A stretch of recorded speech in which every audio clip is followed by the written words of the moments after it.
Nah, kalau kita zoom lagi, kita perbesar lagi sekuensnya itu ya, kita perbesar lagi, ternyata dia bukan selama 20 menit muncul bertahan lenyap, tapi every second.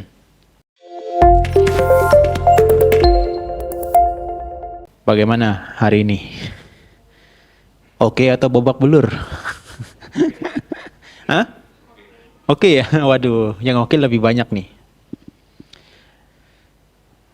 Kalau kita hari ini bisa lebih konsentrasi, kita akan bisa lihat tuh, rintangan batin kita itu gila-gilaan.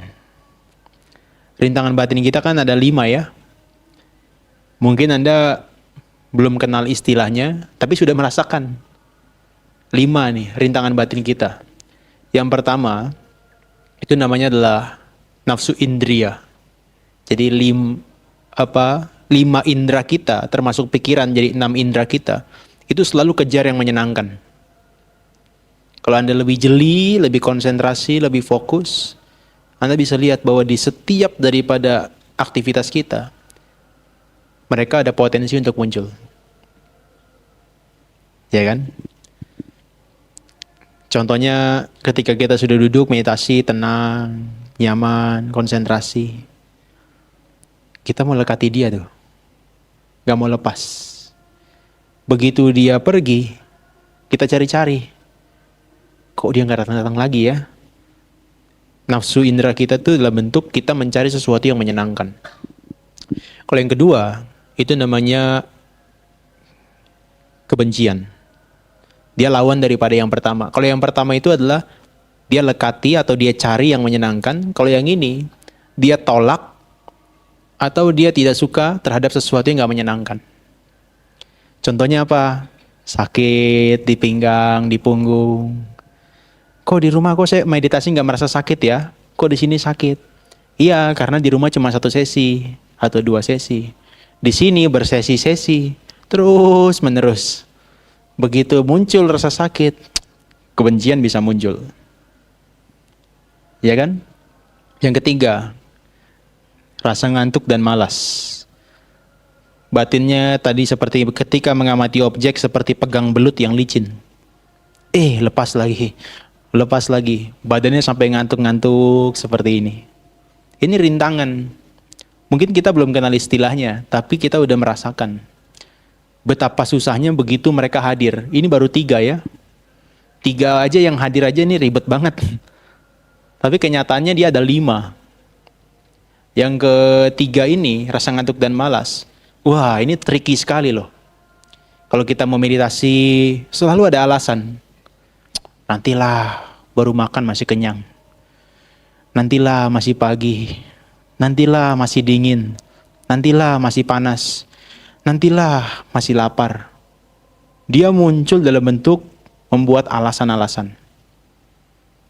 Ya kan? Begitu lagi duduk, kemudian waktunya jalan. Nantilah, masih nyaman duduk.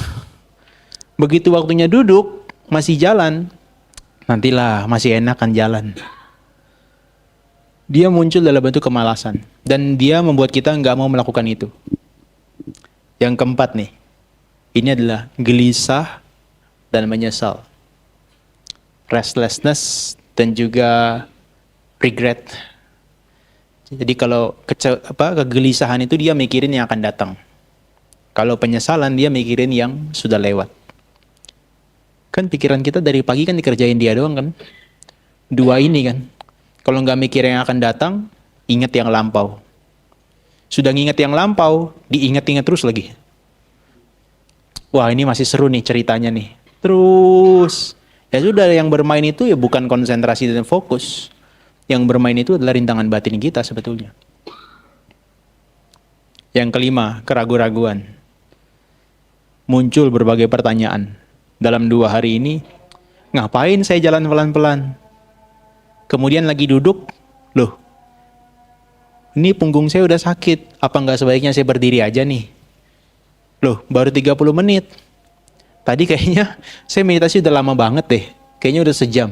Keraguan-raguan itu muncul dalam bentuk apapun.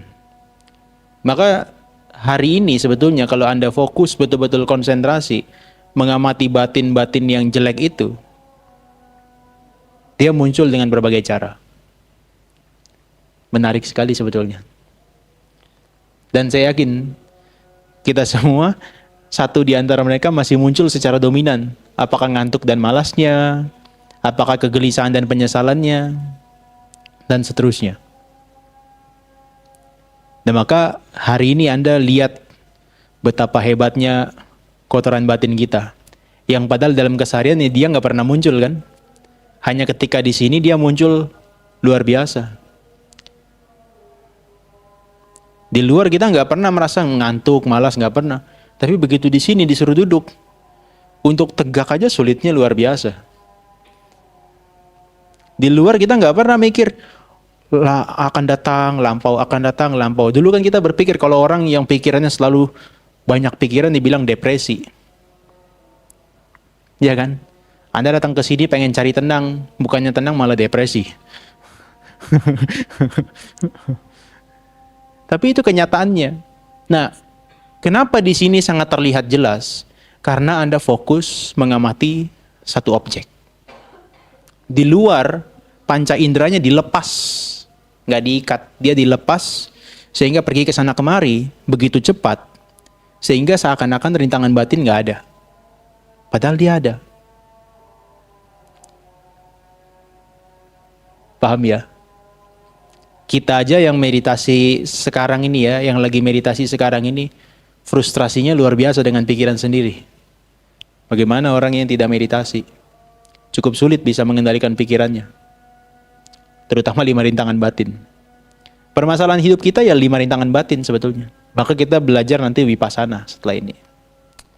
Tapi by the way, sebelum Anda nanti sharing, saya pengen sampaikan di bagian manapun kalau Anda punya pertanyaan, langsung diintervensi aja, diinterupsi aja. Nanti saya langsung jawab, ya. Saya punya pertanyaan, kenapa Anda atau kenapa kita harus praktek meditasi vipassana? Ada terpikirkan jawabannya? Iya. Sadar setiap saat biar bisa lebih cepat move on dengan apa yang kita terima.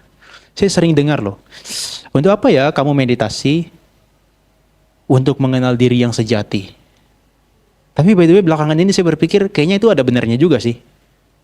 Mengenal diri yang sejati. Kemudian ada yang bilang lagi, untuk bisa melihat dan juga menerima segala sesuatu sebagaimana adanya. Wah, ini tinggi sekali sebetulnya. Tinggi sekali. Tapi kalau saya tambahkan pertanyaannya, segala sesuatu apa adanya itu apa? Mungkin juga masih mengawang-awang. Kan kalau di sosial media kan banyak sekali ya. Untuk apa kita bermeditasi vipassana? Untuk melihat segala sesuatu sebagaimana adanya. Pakai bahasa Inggris keren dikit. Seeing as it is. Pakai bahasa Bali, yata butang nyana dasana. Tapi sebetulnya mereka nggak betul-betul clear mengenai pemahaman sebagaimana adanya. Nah, beberapa bulan lalu saya diminta di Brawijaya untuk ngisi di kelas psikologi mindfulness. Saya bawakan topik mindfulness dan memory. Itu anak-anak S1, ada anak S2 juga. Kemudian mereka mikir, kalau meditasi mindfulness itu sebetulnya gampang, hanya nafas masuk, keluar. Akhirnya saya presentasi sampai 1 jam 40 menit ya, 100 menit sambil diskusi tanya jawab. Mereka langsung ngomong ke saya, kok sengejelimat itu sih teorinya? Sengejelimat itu teorinya. Dan dosennya bilang, ini memang materi bukan hanya untuk 2 jam pertemuan, tapi 2 semester katanya. Karena memang mindfulness itu kompleks sekali. Kayak kemarin saya singgung kan kepada Anda sekalian. Kemajuan Anda meditasi itu yang bisa saya kontrol, itu cuma bagian objeknya aja. Disiplin rules-nya aja. Tapi berbagai faktor yang lain-lain, banyak sekali. Itu terlalu banyak untuk dibahas. Makanya 6 hari ini setidaknya kita kenal nih nanti dengan Mahasi Method. Nah, Vipassana yang banyak dikutip dan banyak digunakan itu adalah Mahasi Sayadaw. Itu dari guru di Burma yang hidup di abad pertengahan 20, jadi sekitar 1960-an beliau sudah jadi biku. Tekniknya yang terkenal namanya raising and falling of the abdomen. Jadi seperti yang bapaknya lakukan dan juga ibunya, itu naik turunnya perut di bagian abdomen. Ya. Nah, tapi beliaunya menamakan namanya adalah Vipassana method. Bahkan dikatakan sebagai New Burmese meditation method. Jadi benar-benar adalah metode meditasi yang baru di Burma. Ya. Tapi begini, kenapa kita sampai belajar meditasi Vipassana? Nah, itu adalah jawabannya untuk menemukan diri yang sejati, kemudian kita bisa melihat segala sesuatu sebagaimana adanya. Itu sebetulnya kata-kata yang hanya satu kalimat tapi tinggi banget maknanya. Ya. Diri yang sejati, kemudian juga melihat apa adanya itu adalah yang bagian paling kanan. Yaitu adalah segala sesuatu sebetulnya tidak indah, asubha, ugliness. Kemudian segala sesuatu itu adalah dukkha, penderitaan. Segala sesuatu itu adalah impermanence, anicca. Yang keempat itu adalah segala sesuatu itu adalah bukan milik kita, bukan saya, anatta. Cuman kotoran batin kita itu yang tadi saya sebutkan 5 rintangan batin itu dia licik. Liciknya dia begitu muncul ke permukaan membuat kita itu melihat sebaliknya. Nah, maka hampir dari kita semuanya hidup itu dalam semacam ilusi. Jadi kita punya persepsi, oh enggak kok, tubuh jasmani saya ini segala sesuatu itu sebetulnya tidak menjijikan, tapi indah. Sering ada ceritanya, narasinya begini. Kalau memang tubuh itu indah, indahnya itu sebetulnya hanya ketika mereka pada tempatnya. Kalau sudah tidak di tempatnya, itu sudah tidak indah lagi. Contohnya apa? Kulit kita. Kalau lihat begini kan kulit kita, wah, kulit saya jelek sih. Tapi kulit Anda mungkin yang mulus, wah, kulitnya bagus, putih, kemudian licin gitu kan. Tapi ini hanya indah pada tempatnya aja. Hanya indah ketika pada tempatnya. Bagaimana kalau dia dibalik? Yang dalam di luar, yang luar di dalam. Seram ya, menjijikan ya. Terakhir saya nonton film The Substance itu. Nah itu menjijikan tuh. Dia bagian tubuhnya tuh yang dalamnya tuh dikeluarkan semuanya. Menjijikan. Baru saya lihat manusia tuh di seperti itu. Tapi ini adalah hanya indah pada bagian tempatnya. Ini baru kulit loh ya. Kalau Anda lagi makan, misalnya di bakso, kemudian di bakmi yang Anda sukai, tiba-tiba rambutnya yang bagus itu jatuh ke bakso atau ke bakminya. Kira-kira mau makan nggak? Masih lah ya, rambut sendiri ya. Kalau rambut yang di sebelahnya kira-kira masih mau makan? Mikir lagi ya, kayaknya jijik deh, gitu kan? Itu baru rambut loh, belum gigi ya. Kalau lagi makan giginya copot ke bawah, masuk ke bakso. Hah? Loh, belum pernah lihat ya gigi copot ke bakso ya? Itu namanya gigi loncat loh. Itu menjijikan, maka gigi yang indah itu hanya ketika pada tempatnya. Nah, kita itu tertipu dengan mereka. Oke? Nah, apa yang dikatakan sebagai hidup ini, perasaan kita itu, kita menganggapnya, wah perasaan saya ini happy, hidup saya nggak ada penderitaan sama sekali. Kita merasa kalau kita udah punya uang banyak, kemudian kita punya kesejahteraan secara sosial, kita merasa hidup kita bahagia. Tapi coba suruh datang ke sini, duduk bersama Anda, itu juga sulit untuk menemukan kebahagiaan. Karena duduk sebentar, pantatnya sakit. Duduk sebentar, pinggangnya sakit. Hal-hal yang menjadi faktor eksternal mendukung kebahagiaan dia sudah tidak berperan lagi di sini. Maka kita akan melihatnya sebagai dukkha. Jalan, penderitaan. Duduk, penderitaan. Makan pelan-pelan. Aduh, ini kok penderitaan semua. Apalagi kalau udah makan, sambalnya banyak. Disuruh kunyah 30 kali. Rasanya nggak ada yang enak, semuanya pedas semua. Kan penderitaan. Nah, kenapa kita tuh sampai nggak bisa melihat mereka sebagaimana adanya? Karena kita ini melihatnya itu tidak seperti dalam keadaan meditatif. Keadaan meditatif itu kita melihatnya tuh layer by layer, satu persatu, ya kan? Tapi kalau dalam keseharian kita nggak lihat dia sebagai layer by layer, tapi ya udah sebagai saya yang makan, saya yang jalan, saya yang duduk, saya yang bicara. Ada kata saya, aku, atau diriku di situ. atau bahkan milikku. Nah, maka ini membuat kita ini sulit untuk bisa melihat sebagaimana adanya. Ya. Nah, yang ketiga, Anda kan bisa lihat ya, ketika Anda duduk mengamati pikiran Anda sendiri, wih, kesadaran begitu cepat. Tadi pikiran tenang, sekarang benci, kemudian jadi marah-marah, kemudian jadi jengkel, jadi bosan, jadi takut. Tidak ada yang salah dengan itu semua, Ibu Bapak. Gak ada yang salah dengan pikiran Anda. Itu alamiah. Begitu Anda duduk, merasakan tidak konsentrasi, Anda jengkel, itu alamiah. Gak ada yang salah. Nah, tapi itu Anda sedang dipertontonkan sebagaimana adanya. Bahwa pikiran Anda itu setiap saat itu berubah. Tidak ada yang kekal. Cuma kita merasa seakan-akan pikiran saya yang kemarin atau yang seminggu yang lalu dengan yang sekarang itu sama. Hanya ketika dalam keadaan meditatif kita melihat muncul, kemudian dia tenggelam. Muncul, tenggelam. Barulah kita bisa tahu, oh ternyata saya yang kemarin dengan saya yang sekarang itu sudah berbeda sekali. Apalagi Anda lihat saya di sini kan. Kemarin saya ceramah di jam yang sama, dan sekarang di jam yang sama. Bajunya aja yang beda kan. Wajahnya kurang lebih seakan-akan Anda melihatnya sama. Padahal ini sudah berbeda semua tuh. Secara mental dan fisik berbeda. Nah, itu yang mau kita perhatikan. Nah, yang paling fundamental dalam ajaran Buddha itu adalah melihat yang nomor 4. Maka nanti ini nggak ada maksud menyinggung siapapun, tapi nanti maka Anda akan mengetahui di Buddhis itu tidak ada causa prima.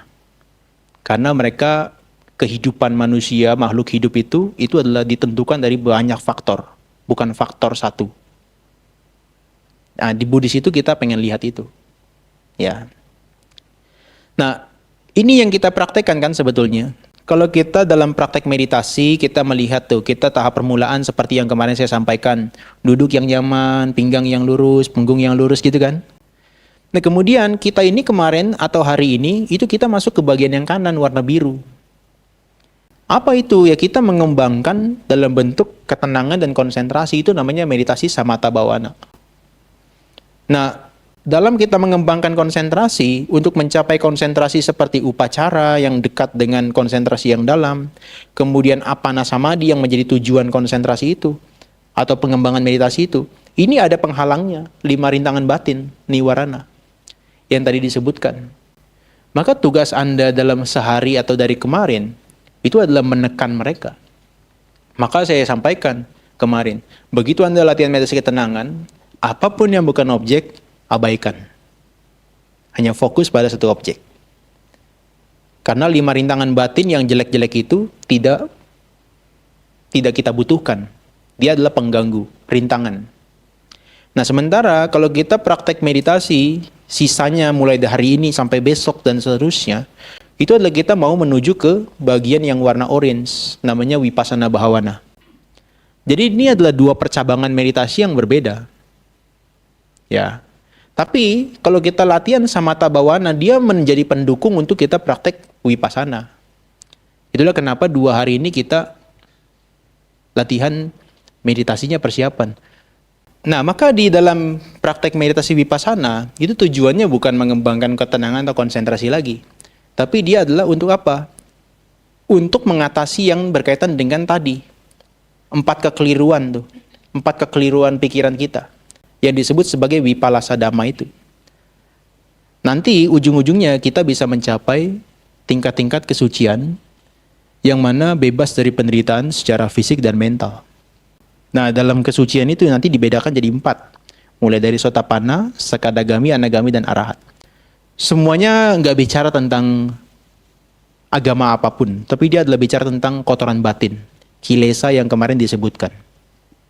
Jadi tugas kita meditasi itu bukan hanya cari ketenangan, tapi mengatasi keserakahan, kebencian, dan kebodohan. Hanya itu. Nah, maka Anda sekalian ketika mau praktek meditasi Vipassana, saya sangat sarankan untuk mengetahui dulu apa makna dari Vipassana itu. Jadi meditasi Vipassana atau insight meditation itu adalah sebuah latihan mengamati proses batin dan jasmani. Jadi kalau yang kemarin, itu kan kita abaikan yang bukan objek. Kalau sekarang, abaikan semuanya, perhatikan semuanya, apakah itu buruk maupun yang baik. Supaya apa? Supaya kita bisa mengamati proses batin dan jasmani yang terus berlangsung saat demi saat dengan kekuatan dan kesadaran perhatian penuh. Nah, maka nanti tujuannya adalah pandangan terang, pengetahuan sejati, insight kita bisa muncul. Insight-nya tentang apa? Bukan tentang apa-apa, tapi tentang proses batin dan jasmani. Itu insight-nya. Jadi tidak ada hal yang mistis ketika kita praktek meditasi vipassana. Ini penting disclaimer di awal supaya Anda nggak merasa nanti mistis apa yang muncul ya. Apa setelah nanti bisa meditasi vipassana bisa melihat nomor togel? Enggak. Itu cukup dengan meditasi ketenangan sebetulnya. Tapi kita nggak praktekkan ya. Nah, maka nanti akan muncul pemahaman tentang kehidupan yang sesungguhnya. Maka tadi di awal tadi saya bilang menemukan diri yang sejati, kayaknya ada betulnya juga. Meskipun saya nggak tahu itu kata-kata dari mana sebelumnya. Nah begini, kalau kita mau praktek atau mau belajar meditasi vipassana, maka saya referensikan 4 buku ini. Ini yang saya baca ketika merangkum, menyampaikan terkait dengan meditasi vipassana. Ini semua bukunya dari Mahasi Sayadaw. Ada Satipatthana Vipassana, kemudian yang terpenting itu adalah A Discourse on the Anatta Lakkhana Sutta. Itu adalah belajar tentang anatta ya, tanpa diri. Kemudian yang untuk pemula ini cocok Practical Insight Meditation, dan kalau yang mau sedikit middle dan juga advance, Manual of Insight. Nah ini 4 buku yang saya referensikan. Jadi Raising and Falling of the Abdomen itu metodenya dari Mahasi Sayadaw.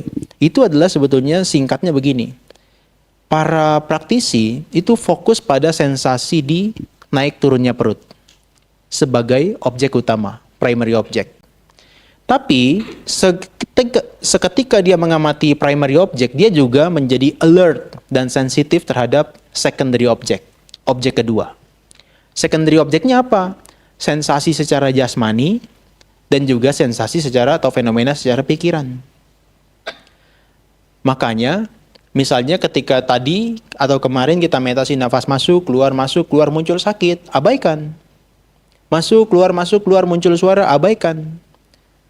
Masuk, keluar, muncul pemikiran, abaikan. Muncul ingatan, abaikan. Sekarang, apapun yang muncul bila dia dominan, perhatikan. Nah, biasanya pikiran kita tricky. Yang diperhatikan hanya yang nggak enak biasanya. Kalau sakit, diperhatikan. Kenapa diperhatikan sakitnya? Supaya cepat hilang. Iya kan? Padahal itu manifestasi bentuk lain daripada kebencian. Kita memperhatikan seakan-akan bijaksana. Tapi sebetulnya itu ada kebencian di dalamnya. Kita nggak mau merasakan sakit lama-lama. Makanya dia pengen memperhatikan sakit supaya sakitnya hilang.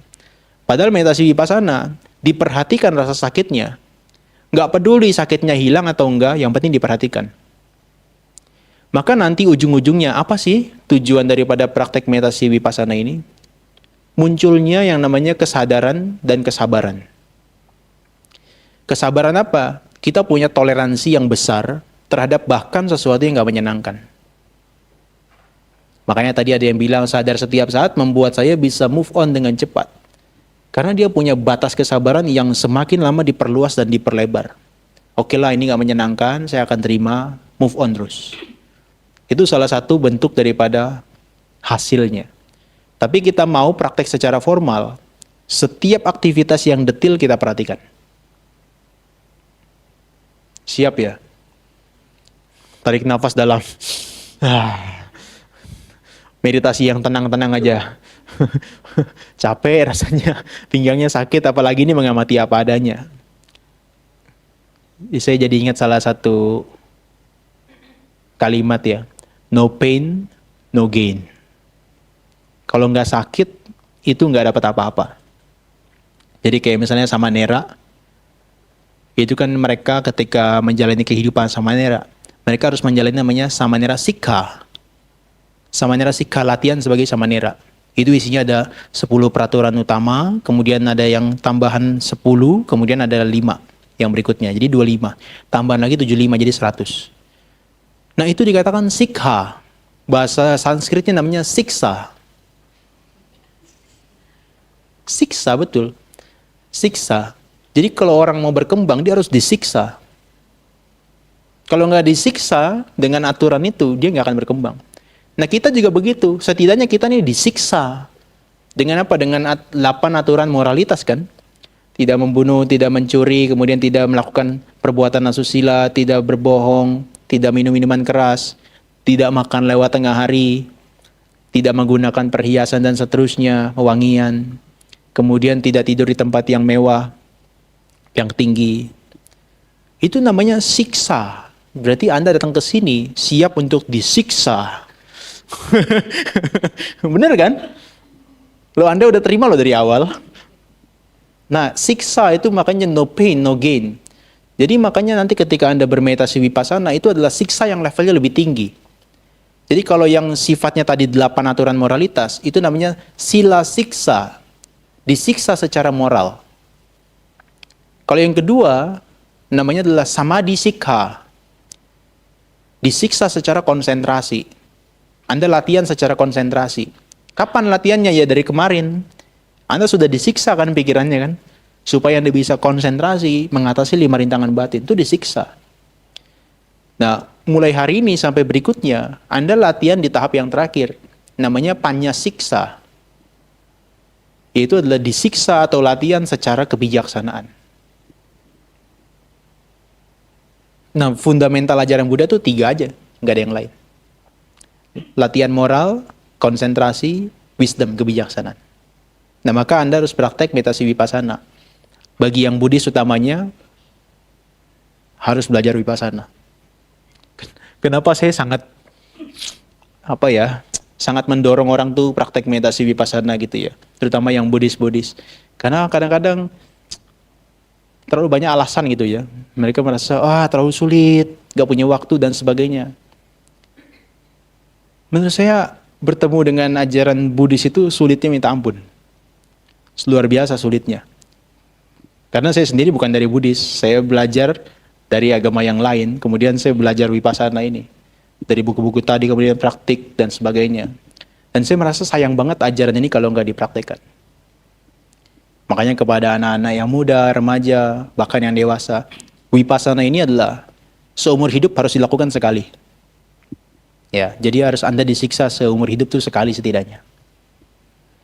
Atau disiksa seumur hidup juga nggak apa-apa. Ya, oke. Jadi ringkasnya gimana? Saya kasih briefnya dulu deh, singkatnya dulu ya. Jadi kalau kita mau praktek meditasi vipassana, singkatnya duduk dengan posisi yang nyaman seperti kita biasanya. Ya, rilekskan bagian tubuh kita secara keseluruhan. Kemudian kita harus objek primernya apa? Kalau objek primer kita itu adalah nafas, kita perhatikan nafas. Kembung kempis perut itu diperhatikan. Cuman, objek primer yang kita perhatikan berbeda dengan yang kemarin dan hari ini. Kenapa? Kalau hari ini kan kita hanya fokus kembung, kempis, in, out, masuk, keluar, masuk, keluar. Itu objek untuk meditasi ketenangan. Itu konsep. Yang Anda meditasi 2, 3, 4, 5 jam, nggak bangun pun, objeknya nggak pernah berubah gitu-gitu aja. Tapi dalam meditasi vipassana, objeknya itu bukan konsep, tapi dia realitas hakiki. Apa yang dikatakan realitas hakiki? Ya apa adanya. Jadi begitu Anda merasakan nafas, itu yang dirasakan sensasinya. Panas ketika masuk, kemudian ketika keluar terasa hangat. Berikutnya apakah panas lagi? Belum tentu. Berikutnya ketika keluar apakah hangat lagi? Belum tentu. Nah, itulah yang disebut sebagai mengamati sensasi daripada objek primer itu. Sehingga antara satu momen ke momen yang lainnya, objeknya tidak mungkin sama. Paham ya? Kalau Anda lagi jalan, kanan, kiri, angkat, letak, dorong, letak. Itu meditasi ketenangan. Begitu Anda lakukan itu konsep. Kanan, kiri, angkat, dorong, letak, itu konsep penamaan. Yang mau dilakukan sampai berjam-jam, dia nggak akan berubah. Tapi begitu Anda rubah pemahamannya, mengamatinya untuk sensasi daripada telapak kaki ketika menyentuh lantai, ketika diangkat, itu baru realitas hakiki. Karena ketika diangkat, ada rasa dingin, ringan, ya kan? Begitu didorong ada rasa seperti dorongan atau seperti berat. Ketika diletakkan ada seperti rasa hangat, berat, dingin, dan seterusnya. Nah, begitu kita mengamati itu namanya kita sedang berwipasana. Jadi objek primernya sudah berbeda dengan meditasi ketenangan. Anda sudah nggak bisa lagi meditasi wipasana dengan objek yang meditasi ketenangan. Dia harus dirubah persepsi pemikirannya.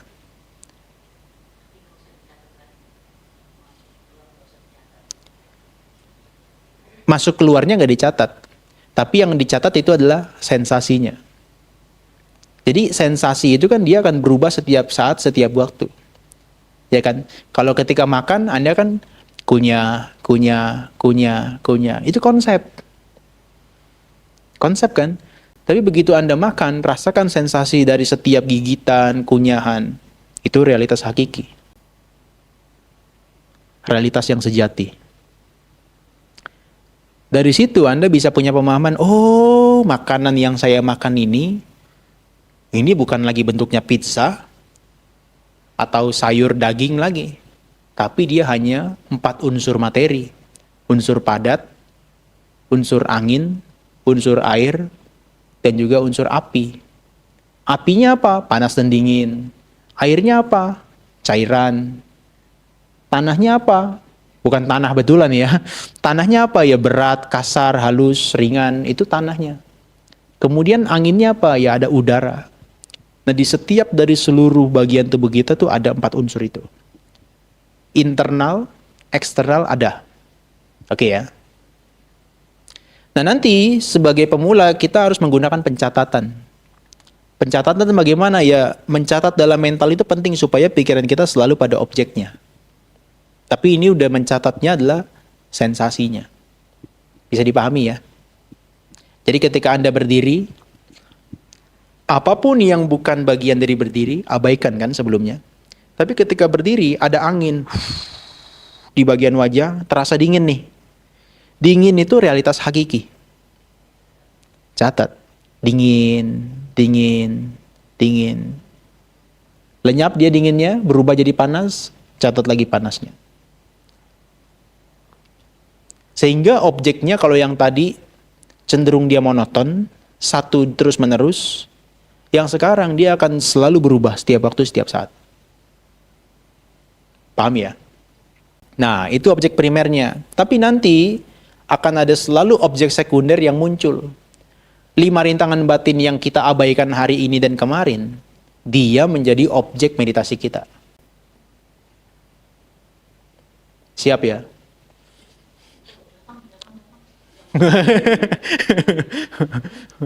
Kasih tulisan di pikirannya, jangan masuk.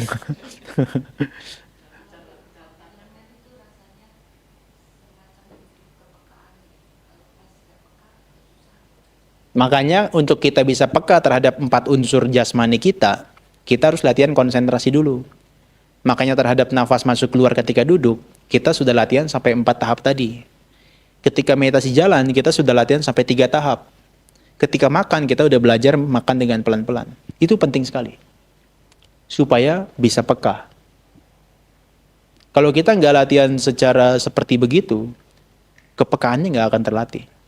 Makanya yang hari ini sakitnya luar biasa, ngantuknya luar biasa. Ini hari ketiga ya. Besok keempat. Bertahanlah hari ini. Akan ada hari cerah besok. Serius, biasa hari keempat itu adalah hari ketika ngantuk hilang, sakit tidak terasa lagi. Iya. Itu kalau yang serius. Kalau yang nggak serius, lanjutkan lagi.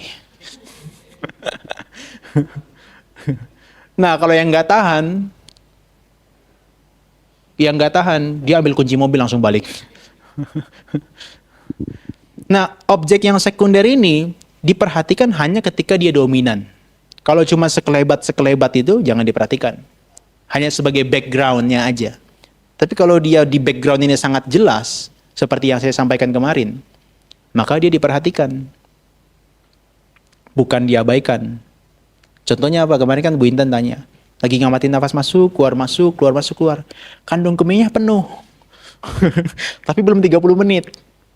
Maka harus diperhatikan. Kira-kira mampu nggak bertahan sampai 30 menit? Kalau nggak mampu, pelan-pelan berdiri langsung ke toilet. Kalau mampu, ya tahan.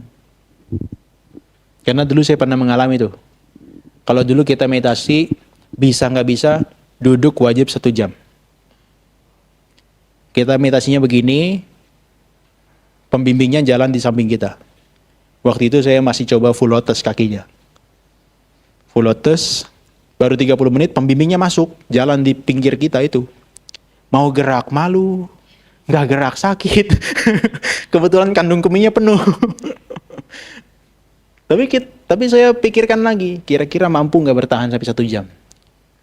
45 menit muncul lagi pemikiran, kandung kemihnya penuh sudah. Sakitnya udah nggak tertahankan. Bertahan lagi sabar. Akhirnya bisa 60 menit.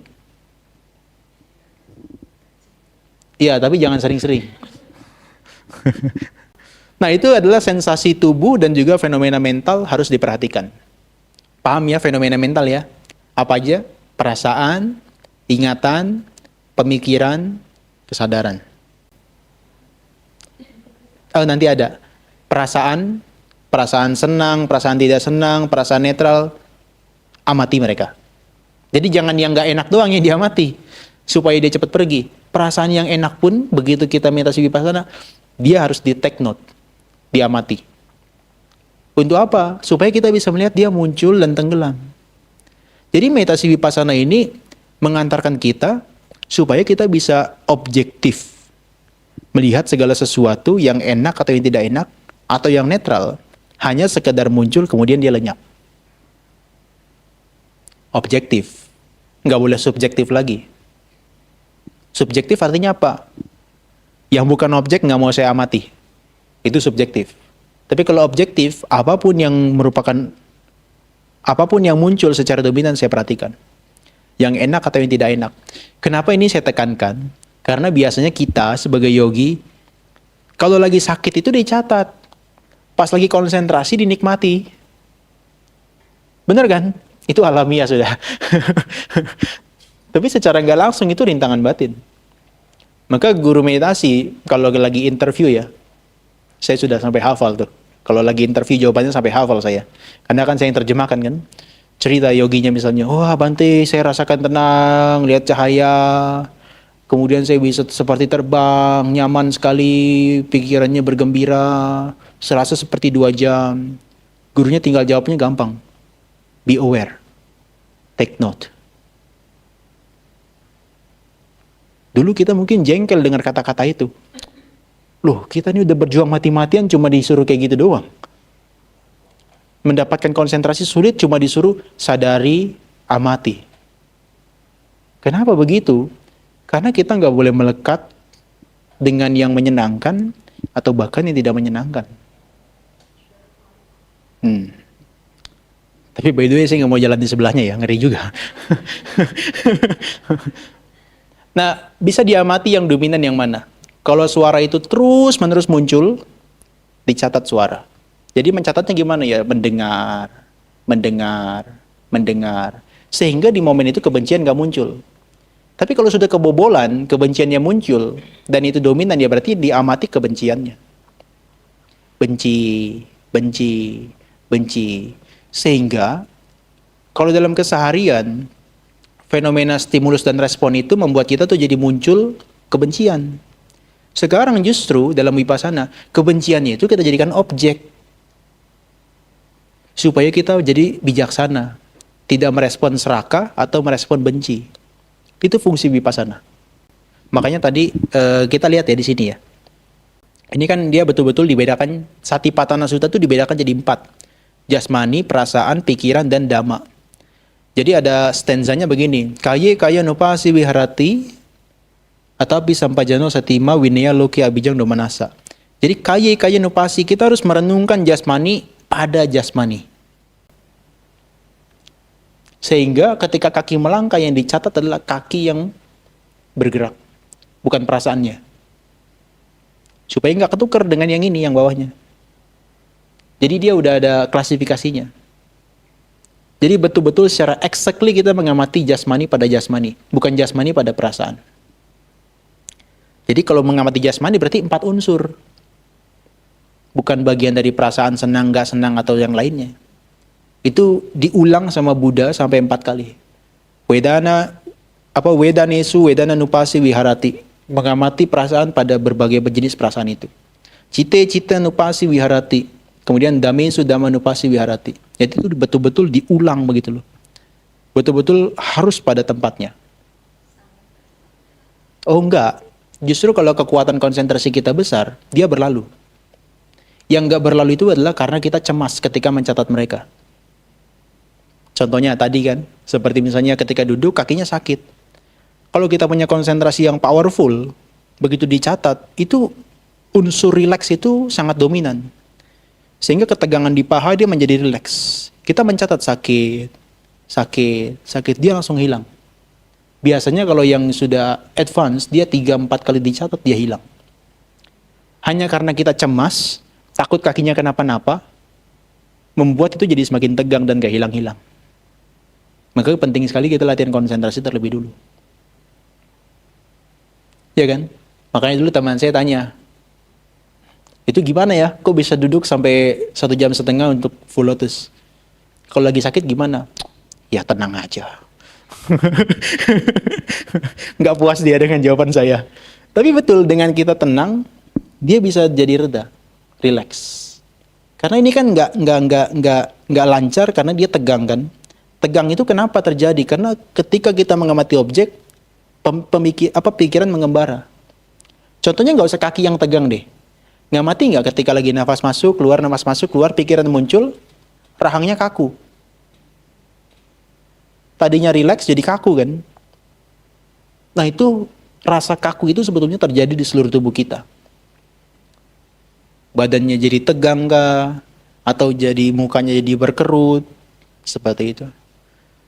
Makanya betul juga meditasi itu nggak boleh atau nggak disarankan bikin lingkaran. Karena bisa ketawa lihat ekspresi teman-temannya. Jelek sekali. Oke ya, tadi kita sampai sini. Nah, jadi meditasi vipassana, CSDR itu melihat mereka sebagaimana adanya yang disebut sebagai insight atau vipassana itu adalah melihat 5 hal ini.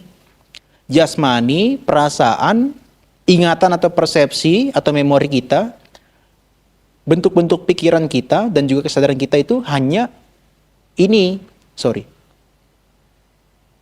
hanya muncul, bertahan sebentar dan lenyap. Di setiap momen. Jasmani kita, perasaan kita. Maka dia disebut latihan ini, latihan mengamati batin dan jasmani sebagaimana adanya. Hanya muncul, bertahan, lenyap. Dulu saya mikir, ini latihan konyol sebetulnya. Orang jalan pelan-pelan ngapain sih? Makan pelan-pelan ngapain? Tapi sebetulnya kebodohan-kebodohan kita itu yang tadi ilusi-ilusi itu muncul karena kita tidak mengamati dengan secara seksama. Contohnya, kalau Anda lihat kipas angin, ada 3 baling-baling. Begitu dia mutar cepat, apa pemikiran Anda? Gak ada baling-baling 3 kan? Yang ada adalah seperti lingkaran kan? Tapi begitu mereka dibuat perlahan, 3 baling-baling itu makin jelas. Apalagi begitu dia berhenti, 3 baling-balingnya makin jelas.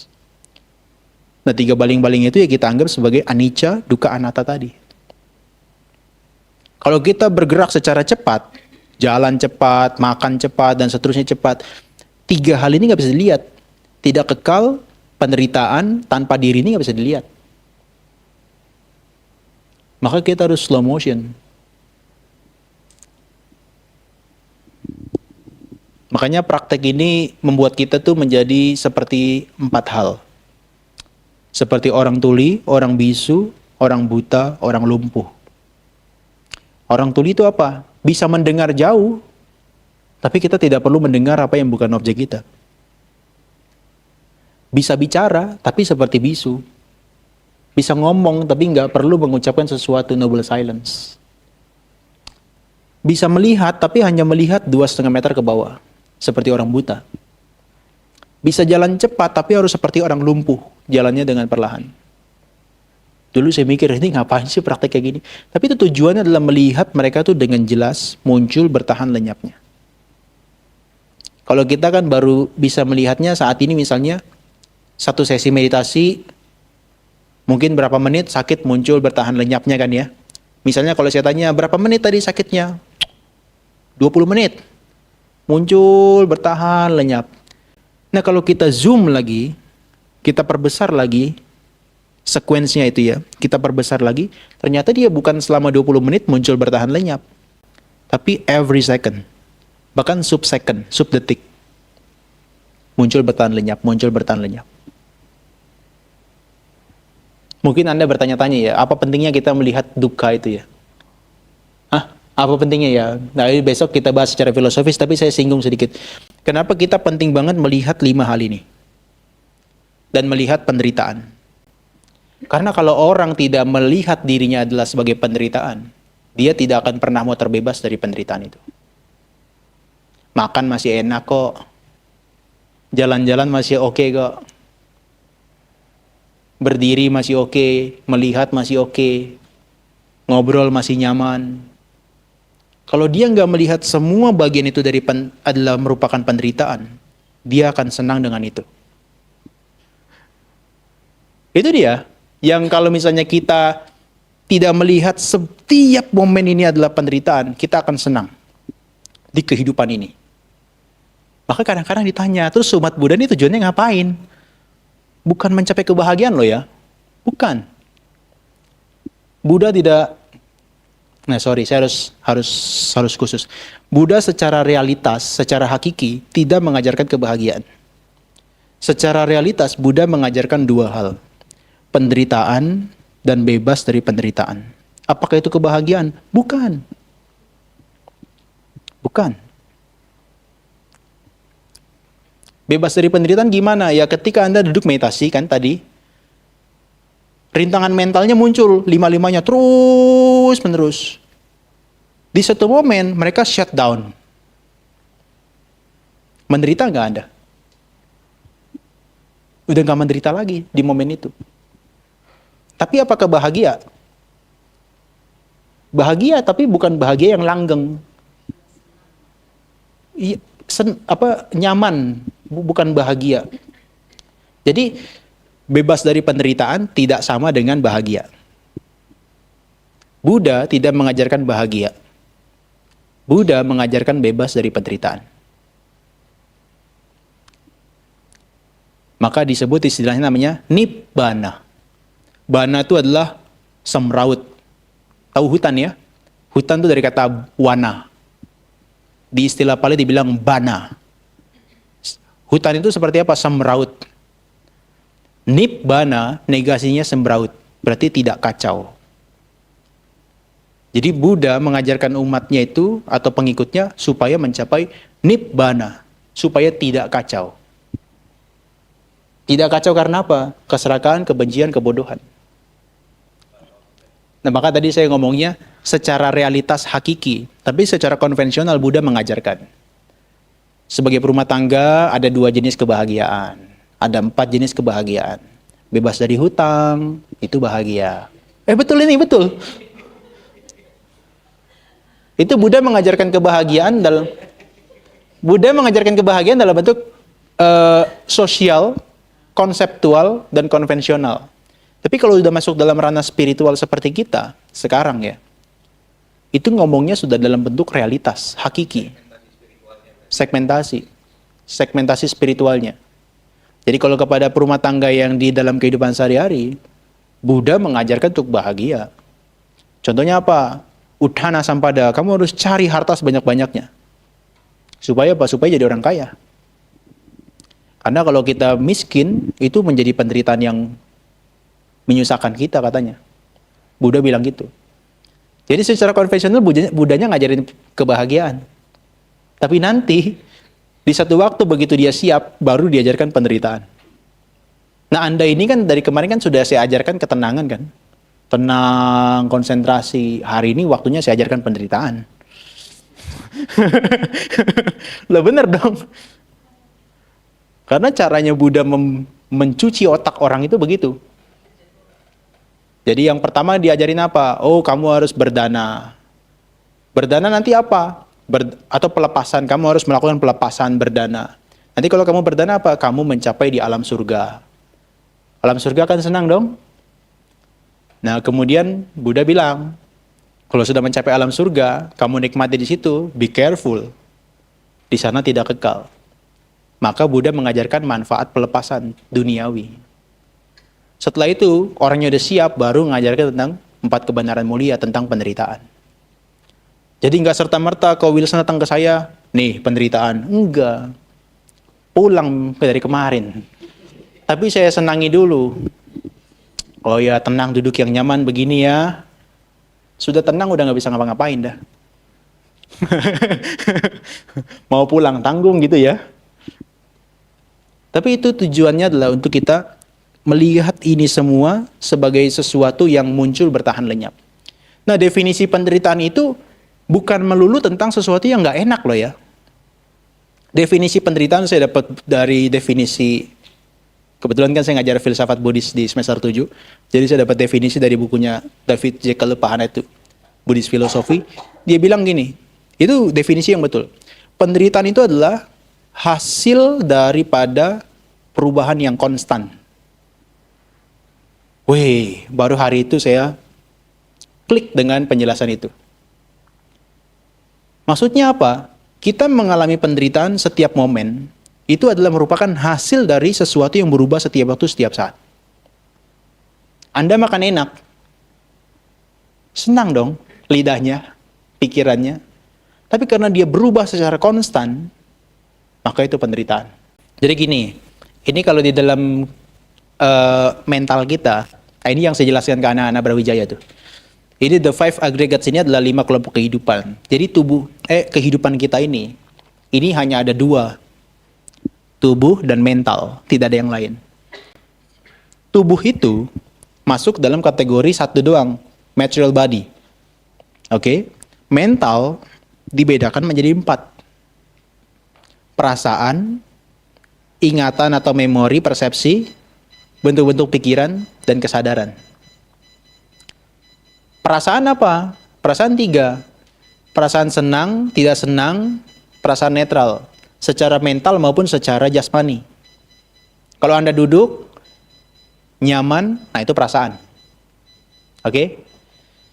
Perception, ketika kita 6 indera kita ini melihat ke depan sana, kok kita bisa tahu alat di depan situ namanya kamera? Why?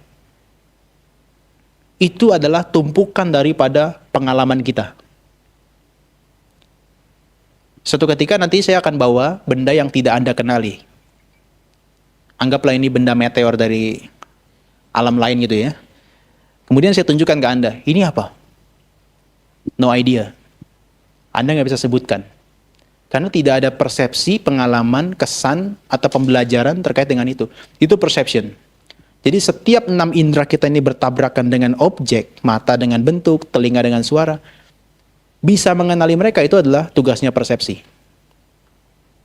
Oke? Jadi jasmani kita, mata dan seterusnya, itu adalah bertemu dengan objek. Begitu bertemu dengan objek, muncul feeling, perasaan. Perasaan bisa dikenali, objeknya bisa dikenali karena ada persepsi. Hidup kita kan nggak hanya gitu dong. Kalau kayak gitu berarti kita boneka. Tapi hidup kita tuh ada mental proses. Respon batin kita. Contohnya apa? Begitu ngalami rasa sakit, itu kan material body terhadap rasa sakit. Perasaan menyatakan itu tidak nyaman. Persepsi langsung memproses, oh yang tidak nyaman ini adalah rasa sakit. Kenapa kita bisa tahu itu adalah rasa sakit? Karena kita udah mengalami sebelumnya. Nah maka begitu kita kognisi dia, kita persepsikan dia, direspon oleh mental proses itu. Maka disebut sebagai respon kita terhadap mereka. Nah tapi respon batin kita itu masih dalam bentuk mental. Masih di pikiran. Contohnya Anda kalau lagi meditasi, sakit gitu kan. Kan menggerutunya di pikiran kan. Gak mungkin ngomong ke sebelah, kaki saya sakit nih. Ya kan? Nah tetapi begitu dia sudah sangat dominan di pikiran, dia akan termanifestasi dalam bentuk kesadaran. Kesadaran itu dua, ucapan atau tindakan jasmani. So, kehidupan kita tuh cuma 5 rangkaian ini, dari pagi sampai malam. Nah, dia menjadi sangat beragam, karena ada serakah, benci, bodoh, dermawan, cinta kasih, atau bijaksana.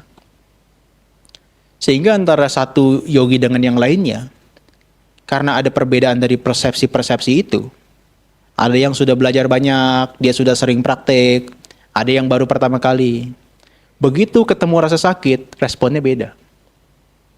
Yang satu ngeluhnya, waduh kaki saya udah mau copot nih kayaknya nih. Tapi yang satu santai aja, wah, riang gembira muncul.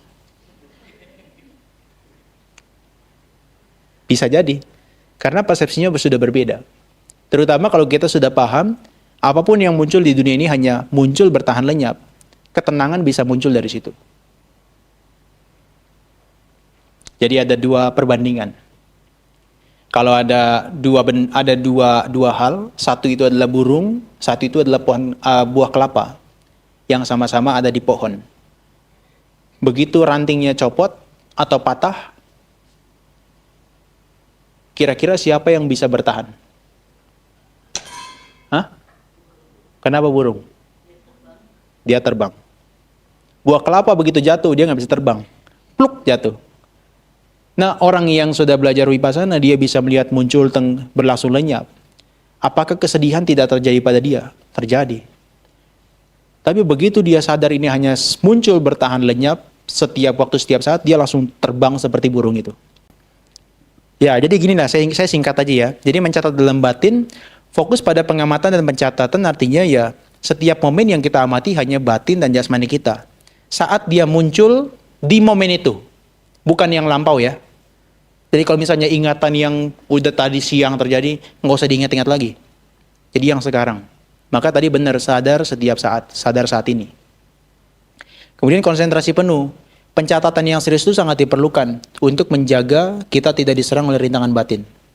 Karena seperti yang saya bilang, kalau konsentrasi belum berkembang, kita nggak mencatat, begitu muncul sakit, alih-alih memperhatikan sakitnya, justru kita hanyut dengan kebenciannya. Mikir yang enggak, ya kan? Mikir, aduh jangan-jangan nanti harus ke dokter nih. Kakinya kayaknya udah mau patah nih. Darahnya membeku nih. Maka kita harus mencatat dalam bentuk pencatatan secara mental. Jadi ada istilahnya dua. Take note dan mental labeling. Take note itu hanya sekedar mengamati. Kalau kita sudah masih pemula ataupun advance, take note itu harus selalu ada. Noting. Tapi mental labeling, yaitu ketika sakit ya kita rasakan sakit, sakit, sakit. Nggak pakai suara pun, bukan nggak pakai suara, nggak pakai pencatatan pun, itu ketika betul-betul teramati, itu take note. Ya, itu muncul kotoran batin di situ. Kalau kaki saya sakit, kaki saya mulai patah, itu muncul kotoran batin. Jadi hanya disadari sakit, sakit, sakit. Tapi kalau mental labeling, betul-betul dicatat secara mental. Di label. Di label. Tapi mental labeling dia bisa dicopot. Catat sesuai dengan namanya. Misalnya saat ini tangan saya merasakan gini. Dingin, dingin, dingin. Hangat, hangat. Sama, tapi ke yang take note dia nggak harus mencatat, hanya sekedar mengamati. Tapi kan untuk menjelaskan saya harus pakai bahasa, ya kan? Kalau just take note Anda nggak bisa mendengarkan. Tapi maksudnya kalau take note itu nggak harus dia diucapkan secara sengaja. Paham ya bedanya ya? Take note itu selalu ada, baik kita pemula maupun advance. Mental labeling nggak harus ada. Tapi wajib bagi pemula. Jadi kalau take note, ketika mengamati, ya hanya sekedar merasakan. Tadi kan tadi bilang kan, kalau sekedar merasakan boleh nggak? Itu take note. Tapi kalau pemula, wajib mental labeling, mencatat. Kan tadi kan nafas masuk, keluar, itu kan ada kan yang bisa hanya sekedar, hanya merasakan kan? Dia nggak perlu mencatat kan? Tapi ada orang tertentu dia harus mencatat masuk, keluar, masuk, keluar. Nah, mencatat masuk, keluar itu adalah mental labeling. Paham ya? Sadari yang untuk take note. Sadari untuk take note. Iya, perhatikan biasanya. Betul. Perhatikan. Perhatikan. Jadi kayak muncul keserakahan nih. Take note, perhatikan. Ada keserakahan muncul. Oke ya. Jadi pencatatan itu penting sekali supaya kita mengatasi kelalaian kita. Biasanya tuh lalai kita. Ya jalan sekedar jalan aja. Di tahap awal Anda kenali itu dulu. Ini Vipassana ini, saya nggak tahu ya apa ini kebetulan atau enggak ya. Jadi begini, kalau dalam meditasi yang kemarin saya sebutkan, Anapanasati kan ada 16 stage. Oke? 16 tahapan. Dalam Vipassana itu ada 16 pengetahuan yang bisa diperoleh. Sama-sama 16. Untuk memperoleh yang pertama, kita tuh membedakan namanya nama rupa paricedanyana. Membedakan nama dan rupa, membedakan batin dan jasmani. Nah, untuk bisa membedakan ini batin, ini jasmani, dicatat. Kaki diangkat, dingin, oh itu adalah jasmani. Perasaan marah, marah itu adalah batin.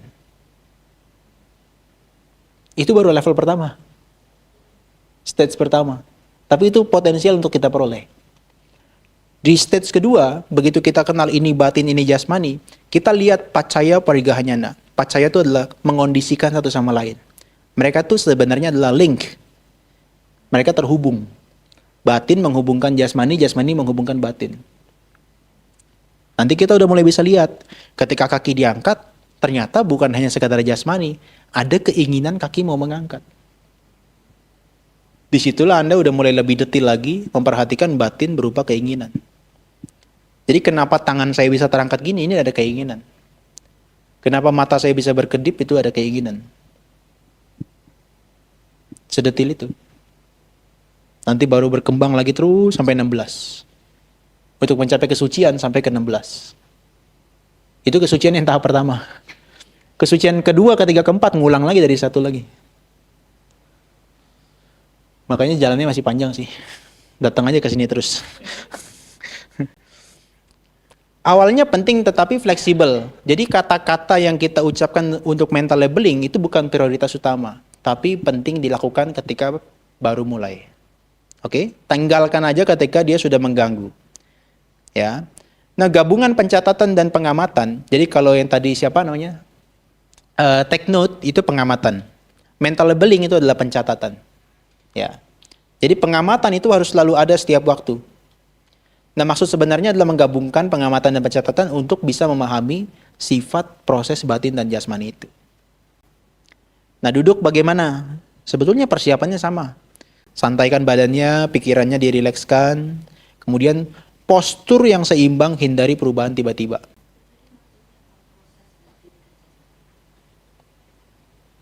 Yaitu yang tadi muncul bertahan lenyap. Muncul bertahan lenyap. Setidaknya itu dulu. Ya. Ini maksudnya hindari postur berubah tiba-tiba. Kalau hari ini kan saya masih toleransi ya. Kalau saya agak kejam sedikit, nggak saya toleransi. Jadi kalau kita tadi kakinya sakit, ya kan? Tapi yang sebenarnya adalah begini.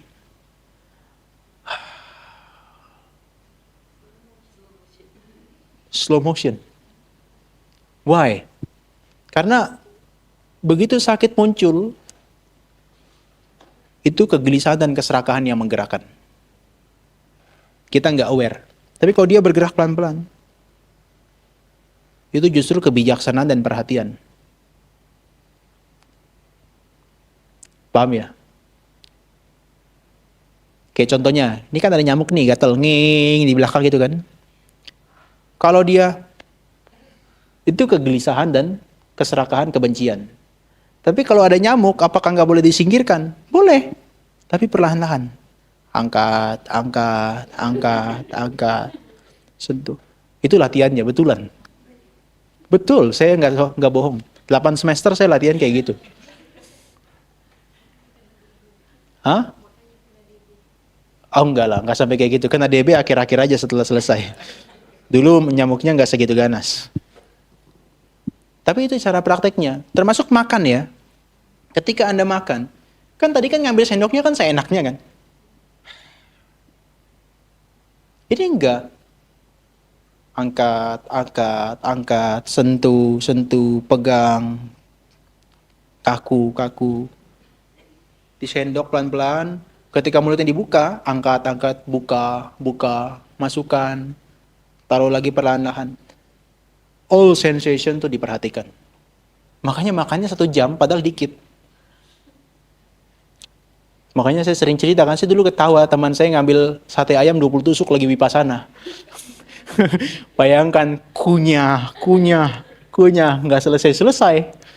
Karena kunyahnya pelan-pelan. Itu lakukannya dengan penuh perlahan. Kenapa? Karena memang itu diberikan instruksinya. Perubahan tiba-tiba itu adalah bentuk daripada kotoran batin. Kalau saya sih mikirnya, ya nggak apa-apa lah 10 hari doang. Apalagi Anda kan mikirnya, ya nggak apa-apa lah tinggal 3 hari doang. Iya kan? Karena setelah 3 hari kan Anda nggak melakukan lagi. Pasti semuanya dengan cepat. Nah, catat keinginan bergerak sebelum bergerak. Jadi tangan nggak bisa bergerak sebelum kita mengamati keinginannya. Kaki tidak bisa diangkat sebelum kita mengamati ada keinginan mengangkat kaki. Sehingga kalau Anda lagi jalan, matanya ke bawah, ingin lihat ke kanan dan ke kiri, harus ada keinginan. Ingin melihat, ingin melihat, ingin melihat. Makanya kalau kita berjalan, postur bagian atas itu nggak bergerak. Perhatikan kalau yogi jalan, postur bagian atas nggak bergerak. Maka tangan tidak boleh di samping. Harus di depan atau di belakang atau di atas. Sehingga bagian kepala sampai bagian pinggul tidak bergerak. Betul-betul robot itu. Jadi dia tidak bergerak, hanya fokus di kaki. Kalau kita kan enggak ya, jalan. Tapi sebetulnya begitu kita jalan begini, nggak penuh perhatian. Itulah kenapa kalau kita lihat guru-guru meditasi ketika dia jalan tuh, seluruh bagian atas kepala sampai bagian pinggul tidak bergerak. Makanya kalau di dalam khotbah-khotbah, ada khotbah namanya Brahma Yosutta, itu ada seorang Brahmana, dia ngikuti Buddha 3 bulan.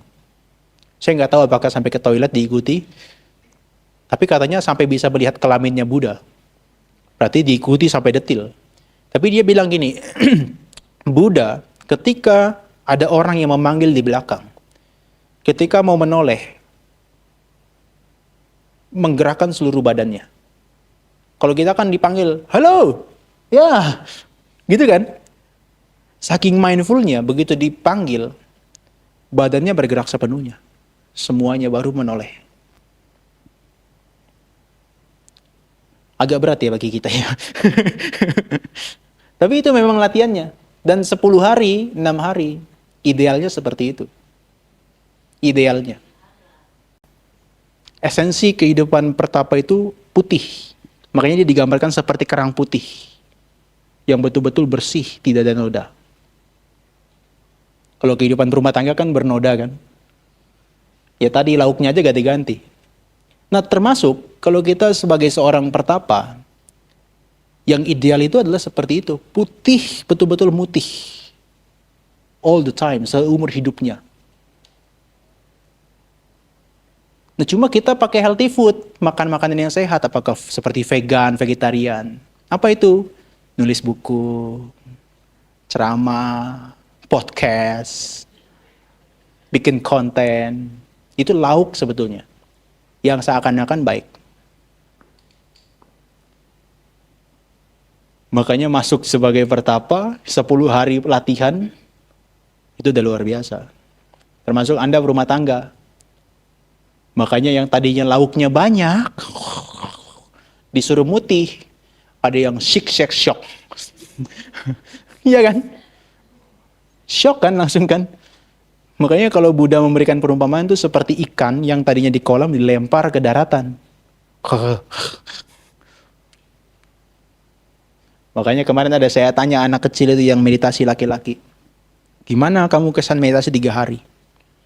bosan, dan sakit. Terus gimana? Kapok nggak dengan meditasi? Kapok. Padahal baru 3 hari dia. Padahal baru 3 hari. Bosan dan kapok itu 3 hari. Apalagi seumur hidup. Luar biasa.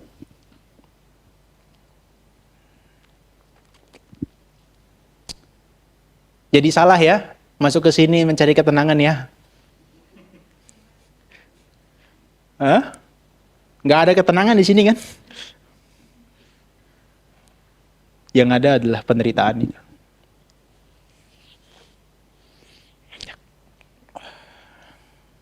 Ada lagi barangkali yang mau di-sharingkan? Pandangan terang ya. Ya karena diumpamakannya kan banyak ya. Kayak ruangan. Kalau kita di sebuah ruangan kosong, ditutup pintunya rapat, itu kan gelap, tidak ada lampunya. Melihat penderitaan, mencapai nibbana itu seperti membuka pintu, menyalakan senter. Maka pandangan itu jadi terang. Kalau kita nggak punya senter, nggak punya pandangan terang, masuk ke dalam pun kita tersesat. Maka vipassana dikatakan wi dan pasana. Wi itu adalah deep, very, very deep, sangat mendalam. Pasana itu adalah seeing, melihat. Melihat secara mendalam, ya artinya melihat dengan terang. Kalau kita kan selama ini kan melihatnya abu-abu. Betul kan? Abu-abu karena dari jauh.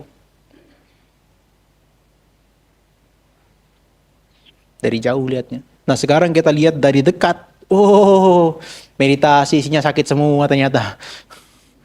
Kaki sakit, pinggang sakit.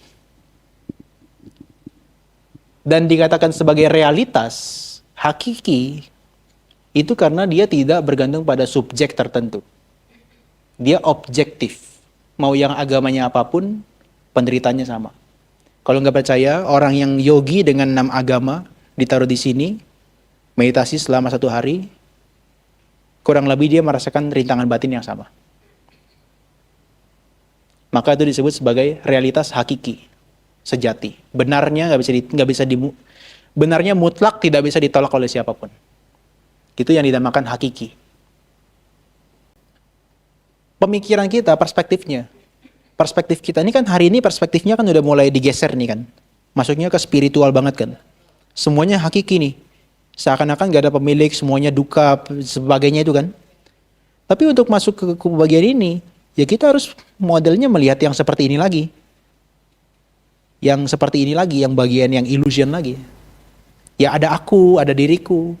Jadi setelah Anda mengenal 5 kelompok kehidupan, jasmani, perasaan, ingatan, persepsi tadi, bentuk pikiran.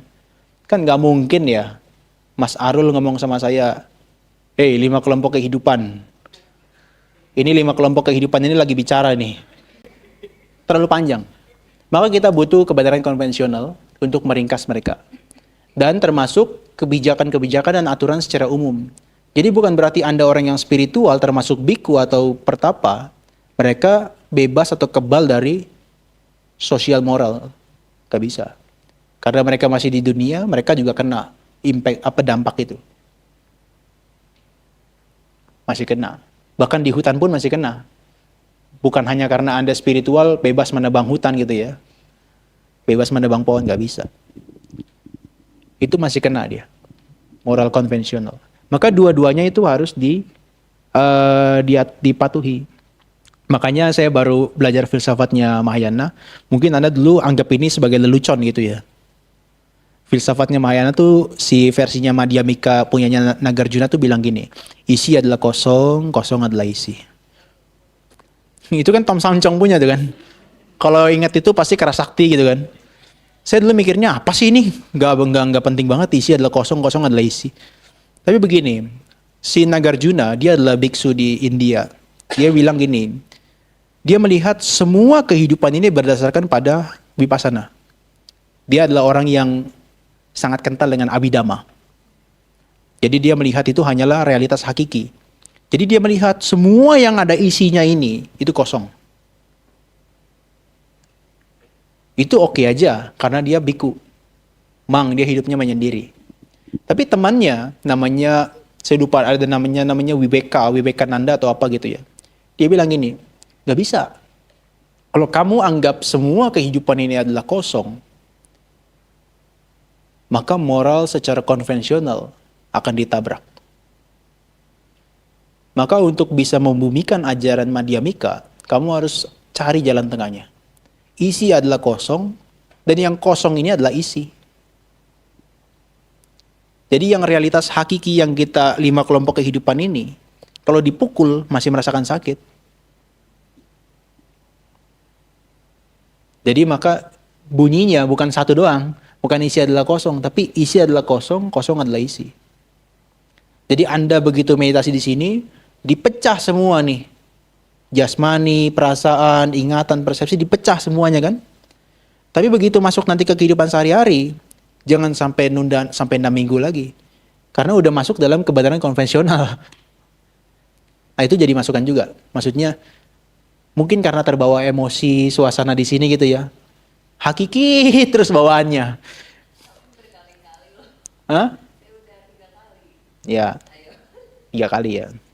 Makanya perspektifnya si Nagarjuna itu, Madhyamika itu bagus. Kita harus lihat jalan tengahnya. Jadi bukan berarti setelah kita betul-betul sangat spiritual, betul-betul kita memahami secara realitas hakiki, kita memisahkan diri dari moral konvensional atau conventional truth, kebenaran yang konvensional gitu loh, yang disepakati. Karena ada ceritanya begini, ini ada beberapa yang terjadi. Jadi dia masih punya ini keluarga. Ini waktu terjadi pas COVID tuh. Ini nggak ada judgement siapapun, ini hanya sekedar cerita. Dan ini saya dengar ceritanya dari orang juga. Jadi temannya dia laki-laki, dia berguru sama biku siapa saya lupa, nggak tahu namanya. Dan dia berguru terus menerus selama COVID, dia latihan meditasi terus. Nah gurunya klaim, kamu sudah mencapai jana keempat, tingkatkan lagi. Nggak lama kemudian kamu sudah mencapai jana ke-8. Nggak lama lagi diklaim lagi kamu sudah mencapai tingkat kesucian kedua. Berikutnya lagi kamu sudah mencapai tingkat kesucian ketiga, anagami. Anagami itu tidak punya nafsu, tidak punya kebencian. Termasuk nafsu untuk berumah tangga sudah tidak ada lagi. Akhirnya, keluarganya tidak diurus. Saya lupa apakah mamanya atau siapanya yang meninggal. Gara-gara tidak diurus.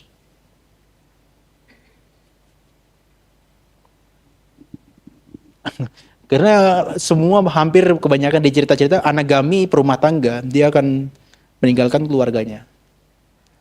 Nah karena dia tidak boleh meninggalkan keluarganya, ya sudah dia nggak mau bekerja, nggak mau menafkahi keluarganya. Karena dia merasa seakan-akan dia sudah bebas dari nafsu dan kebencian. Tapi emang kalau kayak tadi dibilang tingkatan-tingkatan itu emang harus diomongin, harus dikasih tahu atau Ya, enggak. Tidak ada yang tahu selain Buddha. Maksudnya kemampuan itu yang bisa memiliki kemampuan bisa tahu orang ini dan itu hanya Buddha. Nah, Buddhanya sudah pass away, sudah tidak ada, maka hampir dipastikan tidak ada yang bisa mengklaim. Maka saya nggak tahu apa kepentingannya mengklaim seperti itu. Makanya Anda meditasi 3 hari, 4 hari, 6 hari di sini. Anda bilang saya sudah mencapai jana, saya nggak berani klaim. Karena nanti kalau saya klaim, banyak yang datang ke sini. Wah, Johan itu loh, jago. Bisa klaim jana 2, 3, 4. Itu dilarang bagi seorang biku.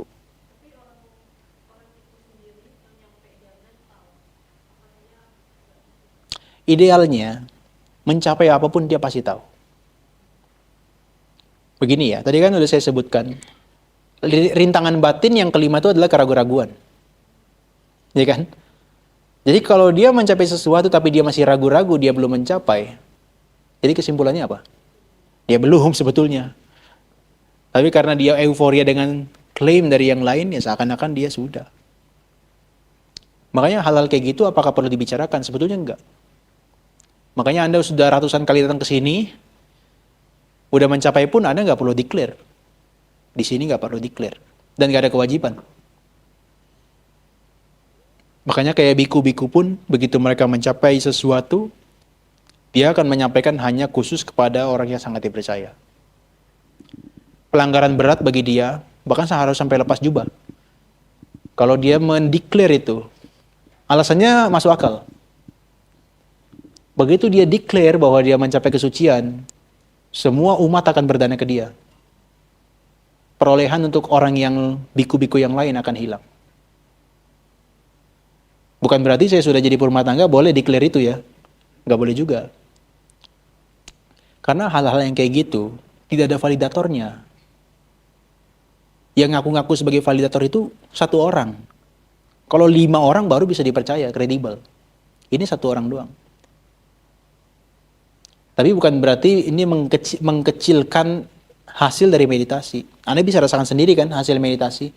Yang tadinya marah-marah, sekarang udah mulai berkurang. Yaitu dampak yang dekat yang bisa kita rasakan. Yang tadinya suka bergaul, suka ngoceh-ngoceh sama orang yang ya chit-chat sana sini, sekarang udah mulai menarik diri. Itu juga kemajuan.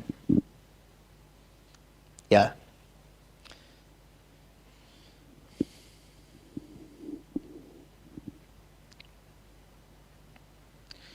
Wah, jadi hilang melanjutkannya tadi ya.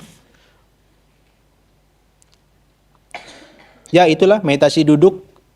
Kalau di sini sih dikatakan kembung kepisnya perut karena memang spesifik Mahasi Sayadaw menginginkan kembung kepis perut.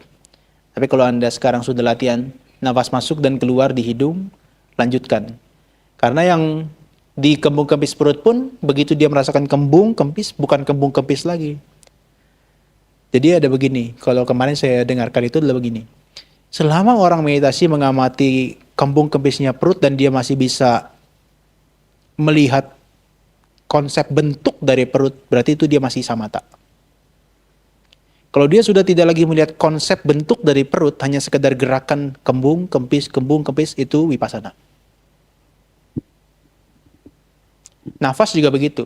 Selama kita hanya masih merasakan masuk, keluar, itu masih samatha. Tapi begitu dia bisa merasakan semua unsur 4 unsur kah? Api, air, tanah, angin itu di dalam nafas ketika masuk dan keluar itu vipassana. Objeknya sama, tapi cara memperhatikannya berbeda.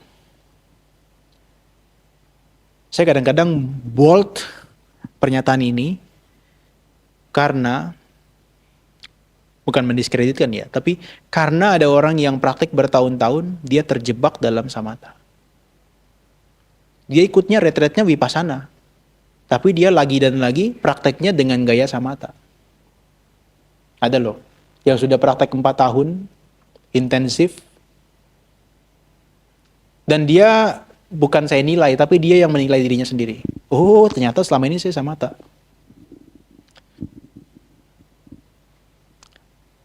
Pak ya, oke ya, perbedaannya ya, seperti itu ya. Sudah cukup? Besok kita lanjutkan. Besok saya singgung sedikit yang jalan dan juga keseharian karena sebetulnya kita udah latihan. Ya, kita udah latihan dalam yang 2 hari ini. Nah, besok saya udah mau mulai masuk ke dalam ini aja, filosofisnya. Yang filosofis ini yang harus kita pelajari. 2 hari terakhir ya. Ya, belajar filsafat. Ya, semoga kita semua selalu terinspirasi untuk mengembangkan pikiran kita, apakah itu konsentrasi, ketenangan, dan bahkan kebijaksanaan. Dan semoga kita semua selalu terinspirasi untuk bercita-cita mencapai pembebasan dari penderitaan fisik maupun mental. Semoga apa yang dilakukan juga bisa memberikan manfaat dalam kehidupan ini juga. Semoga semuanya berbahagia.